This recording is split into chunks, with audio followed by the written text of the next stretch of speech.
Bismillahirrahmanirrahim. Assalamualaikum warahmatullahi wabarakatuh. Alhamdulillahirrahmanirrahim. Pada kesempatan kali ini kita bisa berjumpa lagi untuk melanjutkan kajian kita. Pada kesempatan kali ini kita akan mengkaji tentang penyusunan modul ajar versi lengkap.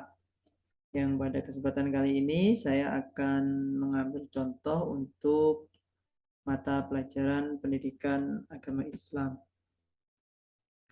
Baik, terkait dengan modul ajar dalam kurikulum yang baru, kurikulum Merdeka ini, sebenarnya kalau kita berbicara tentang bagaimana kita sebagai guru dalam merencanakan pembelajaran. Nah, ada beberapa hal yang perlu untuk kita pahami. Pertama, bahwa rencana pembelajaran itu dirancang untuk memandu guru dalam melaksanakan kegiatan pembelajaran sehari-hari. Nah, hal ini dilakukan untuk mencapai tujuan pembelajaran. Kemudian, rencana pembelajaran ini disusun berdasarkan pada alur tujuan pembelajaran, di mana alur tujuan pembelajaran ini sudah kita diskusikan pada sesi sebelumnya. Bagaimana kita menyusun alur tujuan pembelajaran. Kemudian yang ketiga, setiap pendidik perlu memiliki rencana pembelajaran untuk membantu mengarahkan proses pembelajaran mencapai capaian pembelajaran yang sudah dirumuskan. Nah, dalam konteks ini, rencana pembelajaran itu sebenarnya bisa berupa RPP atau juga bisa berupa modul. Jadi dalam kurikulum yang baru, kurikulum Merdeka, kita tidak harus membuat modul, tetapi sebenarnya kita juga bisa membuat perencanaan pembelajaran itu dalam bentuk RPP. Oke ya, itu apa namanya hal-hal terkait dengan modul. Jadi jangan sampai kita memiliki pemahaman bahwa kalau di dalam kurikulum baru ini kita harus membuat modul, tidak. Ternyata dalam konteks ini kita bisa membuat modul atau juga bisa membuat RPP, tentu disesuaikan dengan kebutuhan dan kondisi masing-masing lembaga pendidikan. Oke. Nah, di sini kita akan melihat komponen yang ada dalam RPP dan juga komponen yang ada dalam modul. Pertama, kita sajikan dulu bagaimana komponen minimumnya. Kalau dulu di kurikulum 2013, kita tahu bagaimana dalam implementasinya itu ada penyederhanaan RPP, sehingga kita mengenal dengan istilah RPP satu lembar. Nah, di sini ada beberapa komponen kalau kita membuat RPP, itu nanti komponennya apa saja. Pertama, tujuan pembelajaran. Yang kedua, langkah-langkah atau kegiatan pembelajaran. Kemudian yang ketiga adalah asesmen pembelajaran. Sementara untuk komponen minimum dalam modul ajar itu apa saja? Yang pertama ada tujuan pembelajaran. Nah, tujuan pembelajaran ini adalah salah satu dari tujuan dalam alur tujuan pembelajaran. Jadi nanti di ATP itu kan sudah ada rumusan tujuan pembelajaran. Nah, nanti itu akan kita breakdown ke dalam modul ajar ini. Kemudian yang kedua, harus ada langkah-langkah atau kegiatan pembelajarannya. Kemudian yang ketiga, rencana asesmen untuk di awal pembelajaran. Kemudian rencana asesmen di akhir pembelajaran. Dan kemudian ada media pembelajaran yang digunakan. Oke ya, ini adalah komponen minimum dalam RPP ataupun modul ajar. Nah, sekarang kalau kita ingin membuat modul ajar secara lengkap sesuai dengan tema kita ya. Pada sesi kali ini kita akan mencoba untuk belajar bagaimana membuat modul versi lengkapnya. Apa saja komponen-komponen yang harus ada di dalamnya. Nah, komponen modul yang versi lengkap itu dibedakan menjadi tiga, dipetakan begitu ya, dipetakan menjadi tiga. Ada yang masuk dalam kategori informasi umum, ada yang masuk dalam komponen inti, dan nanti ada juga yang masuk ke dalam lampiran. Nah, di informasi umum itu ada apa saja komponennya? Ada identitas penulis modul, kemudian kompetensi awal, kemudian profil pelajar Pancasila, sarana prasarana, target peserta didik, model pembelajaran yang digunakan, itu masuk dalam kategori informasi umum. Kemudian komponen-komponen yang masuk dalam komponen inti itu apa saja? Ada yang pertama tujuan pembelajaran, asesmen, pemahaman bermakna, pertanyaan pemantik, kegiatan pembelajaran, kemudian ada refleksi, baik yang untuk peserta didik ataupun refleksi bagi pendidik. Dan yang ketiga itu ada lampiran. Nah, dalam modul yang versi lengkap itu apa saja yang dilampirkan? Pertama ada lembar kerja peserta didik. Kemudian ada pengayaan dan remedial. Kemudian yang ketiga ada bahan bacaan pendidik dan juga bahan bacaan peserta didik. Yang keempat ada glosarium dan yang kelima ada daftar pustaka. Nah, sekali lagi dalam hal menyusun komponen dalam hal menyusun perangkat ajar, kita sebagai pendidik itu diberikan keleluasaan untuk memilih dan juga memodifikasi modul ajar yang ingin kita buat. Artinya, pemerintah tidak memberikan satu bentuk yang pasti yang harus digunakan, tidak, tetapi yang penting adalah komponen-komponen yang harus ada itu kita cantumkan. Oke ya, itu terkait dengan komponen modul versi lengkap. Nah, sekarang kita akan coba melihat bagaimana contoh dari modul ajar versi lengkap. Nah, di sini sebagaimana yang saya sampaikan tadi, saya akan mencontohkan bagaimana membuat modul ajar untuk mata pelajaran pendidikan agama Islam. Oke ya, di sini contoh ya, ini contoh misalnya sampul. Nanti silahkan sampulnya bisa teman-teman kreasikan lah, tidak harus seperti ini. Begitu juga dengan formatnya. Format tidak harus seperti ini, silahkan nanti disesuaikan. Oke, kita masuk ke masing-masing komponen. Tadi dalam komponen yang ada dalam modul ajar versi lengkap itu kan dipetakan menjadi tiga. Yang pertama ada informasi umum. Nah, di informasi umum ini berisi tentang identitas, misalnya nama penyusun siapa. Ini misalnya saya ya, Ahmad Fahroni misalnya. Kemudian institusinya di SMA mana? Oke, SMA apa misalnya. Kemudian jenjang sekolahnya SMA. Kemudian fase atau kelas, misalnya fase E kelas 10. Kemudian untuk materi pokoknya, ini materi pokoknya apa? Tentang Quran surat Al-Maidah ayat 48 dan juga surat At-Taubah ayat 105 dan juga hadis tentang perintah untuk berkompetisi dan dalam kebaikan dan juga etos kerja. Kemudian alokasi waktu. Ini misalnya, nah untuk alokasi waktu ini kan kita kemarin sudah ada di ATP kita ya. Jadi untuk alokasi waktu ini kita juga harus menyesuaikan di perangkat ajar kita yang lain. Di perangkat ajar atasnya misalnya ini di ATP kemarin kita sudah membuat. Nah ini contohnya misalnya di sini elemen Al-Quran hadis. Tadi kan elemennya juga Al-Quran hadis. Nah ini oke, misalnya ini materinya tentang tentang surat At-Taubah ya, surat Al-Maidah dan surat At-Taubah tadi. Di sini jumlah jamnya adalah 3. Nah, kita masukkan ke dalam modul kita.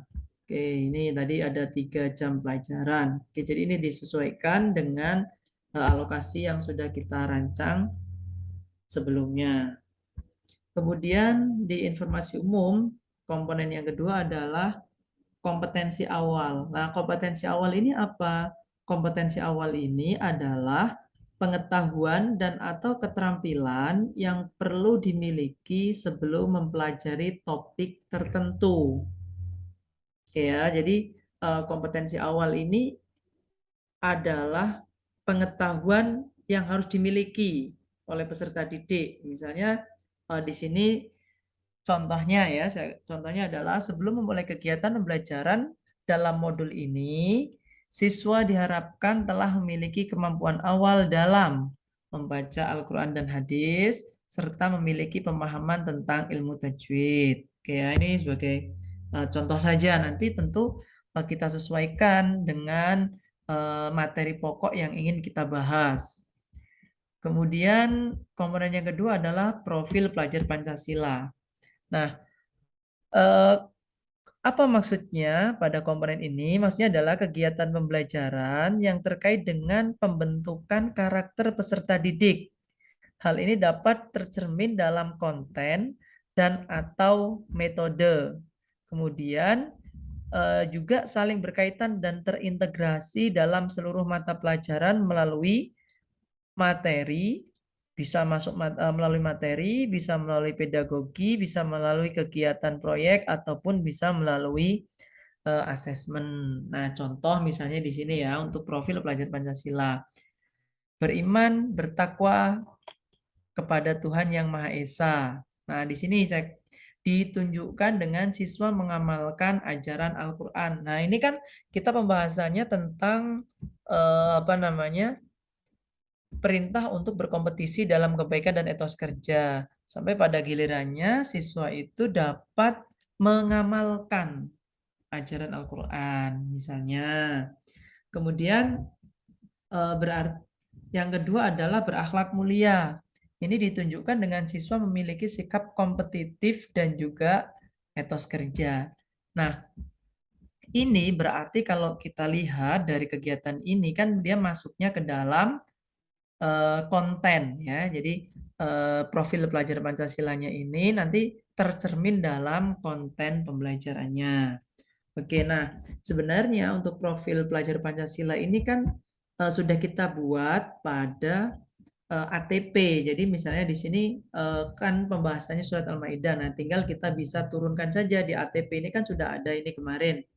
Di ATP ini kita sudah memasukkan ini profil pelajar Pancasila. Oke, ya, di sini sudah ada. Kemudian tinggal kita masukkan saja ke dalam modul ajar kita. Oke ya, tinggal memindahkan saja ini kemarin sudah. Kemudian sarana dan prasarana. Apa itu sarana dan prasarana? Sarana itu merujuk pada alat dan bahan. Sementara untuk prasarana itu mengarah pada materi dan juga sumber bahan ajar. Nah, dalam hal ini misalnya saya ambil contoh, sarana dan prasarananya itu apa? Misalnya di sini fasilitas pembelajaran yang diperlukan diantaranya adalah LCD, proyektor, multimedia, pembelajaran interaktif, kemudian mushaf Al-Quran, kitab tajwid. Nah, di sini kan sudah ada dua hal. Misalnya untuk yang sarananya berarti ini LCD proyektor misalnya. Kemudian untuk yang prasarana misalnya mushaf Al-Quran, kemudian kitab tajwid, kemudian kitab tafsir Al-Quran, dan seterusnya. Ini contoh dari sarana dan prasarana. Kemudian lanjut pada komponen yang berikutnya adalah target peserta didik. Nah, artinya modul yang kita buat ini kita tujukan untuk siapa? Apakah untuk siswa yang reguler ataukah dengan atau untuk siswa dengan kesulitan belajar atau untuk siswa dengan capaian tinggi. Nah, misalnya modul yang saya buat ini saya jelaskan di sini ya. Contohnya kategori siswa dalam proses pembelajaran ini adalah siswa reguler. Berarti modul yang saya buat ini saya tujukan untuk peserta didik yang reguler. Nah, nanti tergantung kita bisa nggak buat untuk yang dengan capaian tinggi ya silahkan, tentu disesuaikan dengan modul yang kita buat ini kayak nanti disesuaikan. Kemudian komponen yang berikutnya adalah model pembelajaran yang digunakan. Nah, model pembelajaran yang digunakan ini nanti kaitannya dengan apakah model ini digunakan dalam pembelajaran yang seperti apa. Model atau kerangka pembelajaran yang memberikan gambaran sistematis pelaksanaan pembelajaran. Apakah nanti pembelajaran itu dilakukan secara tatap muka, ataukah PJJ pembelajaran jarak jauh daring, ataukah blended learning, dan seterusnya. Nah, dalam hal ini misalnya pada topik bahasan atau pokok materi ini saya menggunakan model pembelajaran inquiry misalnya, inquiry learning ya. Contoh saja nanti bisa disesuaikan juga, sesuai dengan kebutuhan dan kondisi masing-masing. Kemudian masuk pada komponen inti. Nah, di komponen inti ini pertama ada tujuan pembelajaran. Hal ini harus mencerminkan hal-hal penting dari pembelajaran. Nah, sekali lagi tujuan pembelajaran ini kan sudah kita buat pada ATP, tinggal saja kita salin. Nah, dari mana ini ya? Tinggal saja kita salin dari ATP kita. Ini misalnya di ATP kita kemarin sudah ada tujuan pembelajaran ini yang sudah kita rumuskan. Nah, tinggal kita ambil satu, misalnya kita masukkan ke dalam modul kita. Ini kita masukkan ke sini. Nah, kemudian asesmen. Nah, asesmen ini digunakan untuk mengukur capaian pembelajaran yang terdiri dari asesmen diagnostik, asesmen formatif, dan juga asesmen sumatif. Nah, contoh misalnya dalam pembelajaran ini saya menggunakan asesmen diagnostiknya, misalnya ini. Nah, untuk mengetahui kesiapan siswa dalam memasuki pembelajaran dengan memberikan pertanyaan. Pertama, apakah sudah bisa membaca Al-Quran dengan lancar dan fasih? Nanti siswa tinggal menjawab saja, ya atau tidak, dan seterusnya. Kemudian untuk asesmen formatifnya, misalnya di sini, atau asesmen yang dilakukan selama proses pembelajaran.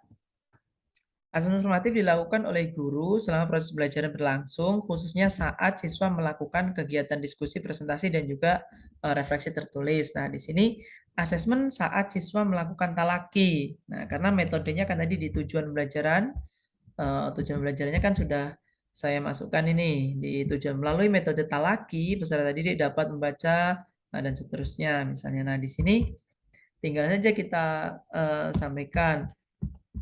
Nah, di sini asesmen dilakukan ketika siswa membaca Al-Quran secara langsung di hadapan guru, adapun rubrik penilaiannya. Nah, ini aspek yang dinilai, indikator, kemudian nilai dan juga paraf guru. Nah, di sini sudah ada keterangannya ya, kalau misalnya ini kelancaran dalam membaca ayat Al-Quran dan hadis. Di sini membaca dengan lancar, kemudian di sini ada nilainya berapa, ketentuannya tidak melakukan kesalahan tajwid dan makhraj, maka dia akan mendapatkan nilai 100 misalnya.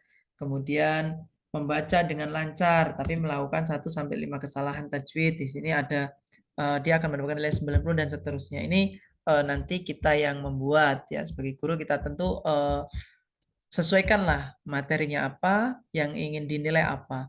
Kemudian asesmen selama proses mengidentifikasi tajwid secara berpasangan. Nah, ini kan kita yang mendesain ya, yang mendesain pembelajarannya.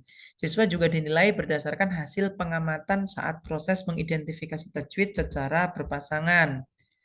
Nah, di sini apa saja poinnya? Misalnya ini nanti sesuaikan dengan siswanya ya, ada berapa. Kemudian di sini aspek yang diamati, keaktifan, ini keaktifan, kemudian kerjasama, kemudian disiplin, nanti tinggal dinilai skornya dan seterusnya. Nanti untuk pedoman penskoran ya nanti kita sesuaikan saja ya. Kemudian di sini, nah komponen yang berikutnya adalah pemahaman bermakna. Pemahaman bermakna itu apa? Informasi tentang manfaat yang didapat setelah kegiatan pembelajaran dan dapat diterapkan dalam kehidupan sehari-hari. Misalnya, harapannya setelah peserta didik mengikuti kegiatan pembelajaran, siswa mampu membaca ayat-ayat Al-Quran dengan baik dan benar sesuai dengan ketentuan. Ya, tentu yang dimaksud di sini adalah sesuai dengan kaidah dalam ilmu tajwid dan juga makharijul hurufnya. Kayak ini misalnya apa namanya pemahaman bermakna. Ini contohnya. Nah, kemudian komponen berikutnya adalah pertanyaan pemantik. Nah, pertanyaan pemantik itu apa? Nah, pertanyaan pemantik ini diberikan untuk menumbuhkan rasa ingin tahu dan kemampuan berpikir kritis pada peserta didik kita. Misalnya, kan ini tadi targetnya kan siswa bisa membaca Al-Quran. Misalnya ini pertanyaan pemantiknya begini. Apa yang menjadikan bacaan Al-Quran seseorang enak untuk didengarkan? Nah, tentu nanti siswa akan mengidentifikasi kira-kira apa saja agar bacaan seseorang itu eh, apa enak untuk didengarkan. Misalnya apakah itu dari suaranya yang harus merdu, kemudian kaidahnya dan seterusnya itu nanti tentu siswa yang akan memberikan jawaban berdasarkan apa yang dia pahami. Kemudian jika kamu diminta membaca Al-Quran, apa yang harus kamu perhatikan? Nah, ini nanti juga siswa yang mengidentifikasi. Oke ya, ini sebagai pertanyaan pemantik sebelum kegiatan pembelajaran dilakukan. Nah, elemen berikutnya adalah kegiatan pembelajaran. Nah, untuk kegiatan pembelajaran di sini saya rasa sama, tidak ada yang bersama lah dengan ketika kita membuat RPP. Nah, di mana dalam RPP itu kan ada kegiatan pendahuluan ya. Jadi kegiatan pembelajaran itu nanti terbagi menjadi 3. Pertama pendahuluan. Nah, ini nanti disesuaikan. Misalnya di sini saya buat pendahuluannya berapa? 15 menit misalnya. Nah, isinya apa? Nah, nanti disesuaikan siswa berdoa secara bersama-sama, kemudian guru menyapa dan seterusnya. Nah, nanti selain pendahuluan, kegiatan pembelajaran yang kedua itu adalah kegiatan inti. Nah, di kegiatan inti itu apa saja yang dilakukan di dalamnya? Misalnya guru menampilkan video seorang remaja yang gigih dalam belajar Al-Qur'an, kemudian para siswa membaca Al-Maidah dan seterusnya. Ini nanti kan bagian inti dari kegiatan pembelajaran ini sama seperti halnya ketika kita membuat RPP nanti bisa kita masukkan ke sini ya kegiatan pembelajarannya. Kemudian yang ketiga ada kegiatan penutup, misalnya guru memfasilitasi dan membimbing peserta didik untuk merangkum materi pelajaran. Nah, ini nanti disesuaikan saja ya. Guru memfasilitasi dan membimbing peserta didik untuk merefleksi proses dan materi pelajaran dan seterusnya. Ini di sini ada durasi waktunya. Oke ya, ini untuk kegiatan pembelajaran. Nah, komponen yang berikutnya adalah refleksi peserta didik dan pendidik. Refleksi di sini ada 2, refleksi yang diberikan pada siswa dan juga refleksi yang diberikan kepada guru. Nah, contoh refleksinya seperti apa? Ini misalnya refleksi yang diberikan pada peserta didik. Nanti siswa kita kasihkan form seperti ini ya. Namanya siapa, kelas, kemudian pertanyaan refleksinya, bagaimanakah yang menurutmu paling sulit dari pelajaran ini? Apa yang akan kamu lakukan untuk memperbaiki hasil belajarmu? Kepada siapa kamu akan meminta bantuan untuk memahami dan seterusnya. Ini nanti kita sesuaikan dengan materinya. Karena ini tadi kan kaitannya dengan membaca Al-Quran ya. Ini sehingga pertanyaannya seperti ini. Kemudian refleksi pendidik. Nah, di samping siswa juga guru harus melakukan refleksi. Nah, di antaranya misalnya contohnya ini, pertanyaan kunci yang membantu guru untuk merefleksikan kegiatan pengajaran di kelas misalnya. Apakah semua siswa terlibat aktif dalam proses pembelajaran? Kesulitan apa yang dialami? Apa langkah yang perlu dilakukan untuk perbaikan proses belajar dan seterusnya. Ini untuk apa ya, ada kita sebagai guru melakukan perbaikan-perbaikan dalam kegiatan pembelajaran sehingga kegiatan pembelajaran itu bisa berjalan secara baik dan maksimal dan tujuan pembelajaran dapat tercapai. Oke, itu adalah komponen dalam modul ajar yang masuk dalam kategori komponen inti. Nah, terakhir ada lampiran. Nah, lampiran itu isinya apa saja? Pertama, untuk lampiran itu diantaranya adalah lembar kerja peserta didik atau LKPD. Nah, LKPD ini ditujukan pada peserta didik, dapat diperbanyak sesuai dengan kebutuhan. Nanti ya kita sesuaikan saja untuk lembar tugasnya. Misalnya di sini saya ambil contoh ya, ini untuk LKPD-nya seperti ini.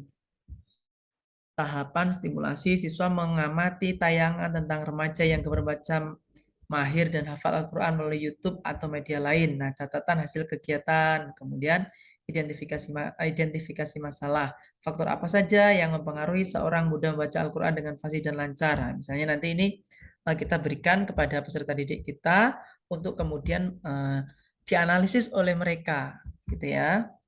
Kemudian di sini mengumpulkan informasi dan seterusnya. Nanti kita sesuaikan lah LKPD-nya. Ini contoh saja.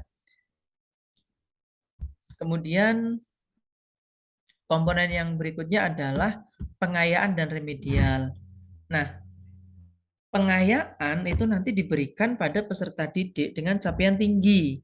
Sementara remedial itu diberikan pada peserta didik yang membutuhkan bimbingan dalam pembelajaran. Nah, yang perlu kita perhatikan dalam memberikan remedial itu, nanti kita juga harus memiliki data yang lengkap terkait dengan peserta didik kita. Misalnya ada siswa yang belum mencapai target pembelajaran kita, maka kita harus cari apa yang menjadi penyebabnya. Apakah pada cara belajarnya itu, sehingga nanti media pembelajaran yang harus kita desain itu ya harus kita sesuaikan. Ya, misalnya dia tipikal audio, misalnya dia tipikal siswa yang lebih cenderung menggunakan audio dalam kegiatan pembelajaran. Misalnya ada siswa yang lebih cenderung menggunakan bertipikal visual dalam media pembelajarannya, nanti itu kita sesuaikan.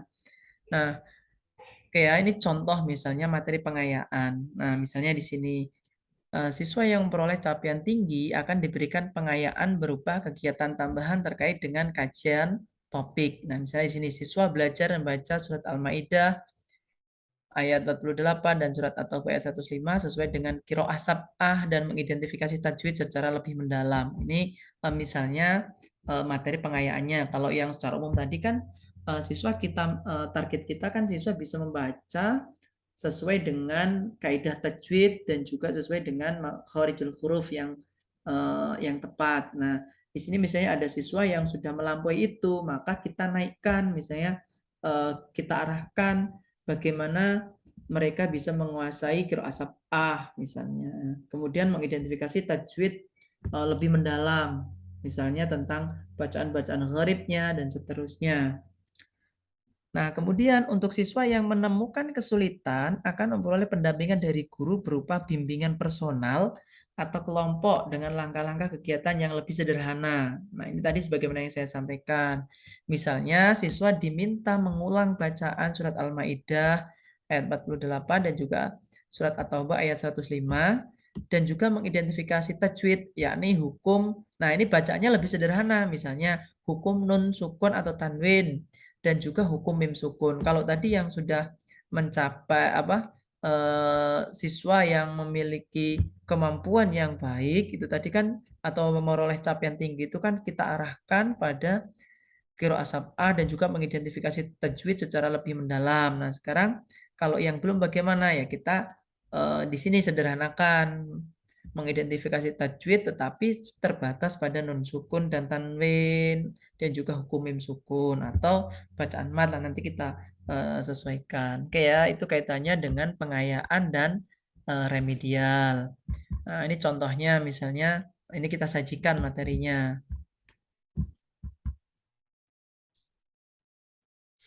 Ya, ini contoh apa namanya? Materi untuk remedial dan juga untuk pengayaan. Kemudian, nah, komponen berikutnya adalah bahan bacaan pendidik dan peserta didik. Hal ini sebagai pemantik sebelum pembelajaran dimulai atau untuk memperdalam materi. Nah, bahan bacaan ini nanti bisa berupa bahan bacaan yang kita sajikan atau bisa kita juga sajikan berupa link. Misalnya di sini ini kalau seperti yang saya sajikan ini kan berupa link ya. Saya menyajikan link untuk bahan bacaan peserta didik.